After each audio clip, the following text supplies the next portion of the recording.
Hello friends केमती अच्छा मुझे जयश्री आज नहीं आसी खीरी आउ खीरी आपण मानक भोजी भाया जब खीरी आप चाहते करने ताहले आपण मो वीडियो को निश्चय देखु आपण मैंने ये देखिपारे केमी घरे भी आप भोजी भाया टेस्ट बनई पारे खीरी चलतु स्टार्ट करवा।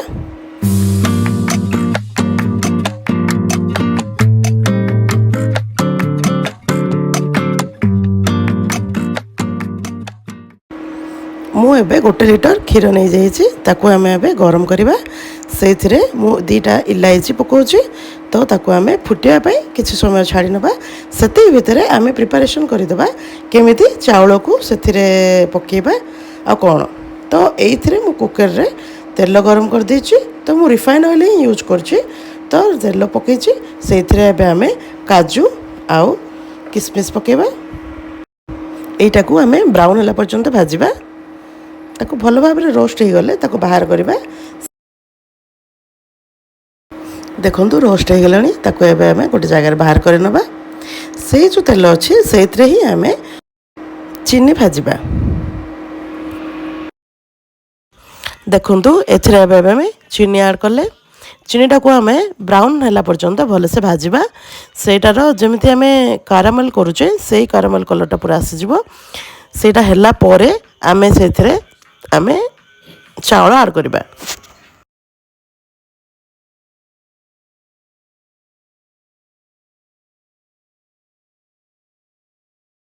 देखंतु केमिति हे आसिलानी तो यहाँ आउ टिके मेल्ट हो गले से आम चावल नवा मु चावल नहीं रुचि चावल जो पैकेट आसूची से चावल को नहीं से खीरी कले टिके भल लगे गोटा गोटा हो रहे आउ बहुत टेस्टी भी लगे। आपण मैंने बासमती चावल भी बन पारे किंतु मु ए रुचि चावल ही नौ यहाँ आराम से आपको मार्केट रे मिल जाव।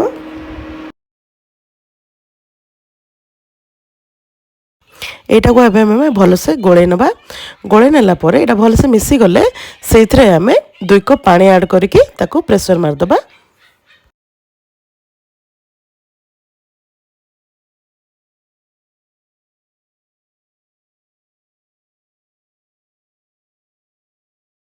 देखंतु केते सुंदर भाव में एबे हो गला ताको आम गोले नेले एबे आम याकू प्रेशर मारिया छाड़ी नवा। यहाँ को आम प्रेशर मारिबा 3टा कि 4टा आप मारि पारे पानी देखिकी जेहेतु आमर बेंगलोर रे पानी टिके माने लेट रे सीझे तो से 3टा हुइसिल रे ताको मु खोलिबी। देखंतु मु जो क्षीरटा फुटेबा छाड़ी से मुझे पूरा जो 380 ml जो आसूची मिल्क मेड पूरा से डब्बाटा को पूरा पकईदेवी से तो सेटा को ऐड कलापर आम भलसे गोले नेबा सेटा को आम गोले की भलसे फुटापी छाड़ीदेवा से चाउल है भितर यहाँ से भितर फुटुथबो एबे ताको आम गोले नेबा भलसे ताको आउ किछि समय फुटापी छाड़ीदेवा।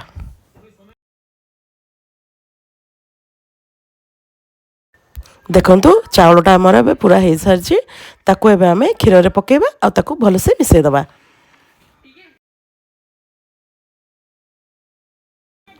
देखंतु मुझे से पकई दूची ये सब पकेला परे आमे ताको भलसे गोले नबा गोले ना परे ताको आमे 10 मिनिट पर्यंत फुटापी छाड़ी नबा फुटिला परे ताको किछि समय आमे ठंडा हवा छाड़ी नबा कारण खीरीटा टिके जस्ट ठंडा हेले ही खाइबा पे भल लगे तो गरम गरम हेले भल लगे ठंडा हेले सेटा टिके कोन बहळ हो जाए पूरा खाइबा पे तार टेस्ट आसे खाइबा पे भी भल लगे।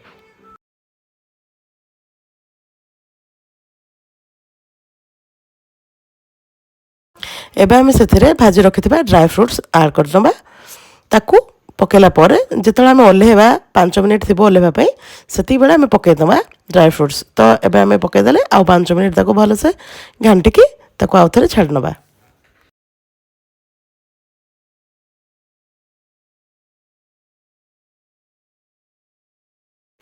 देखंतु आमर प्रिपेयर हो सारी भोजी भाया खीरी आपण मैंने यहाँ घरे प्रस्तुत करेंगे आ मते निश्चय जनइबे यहाँ केमती आपण मानक लगिला।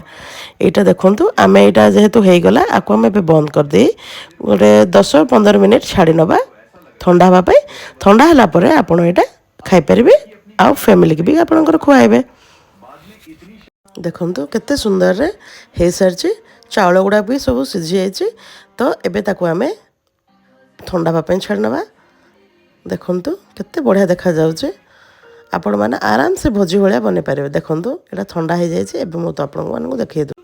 ଆଉ କଲର୍ ବି ତା'ର ବ୍ରାଉନ୍ କଲର୍ ହେଇକି କେତେ ସୁନ୍ଦର ଦେଖାଯାଉଛି।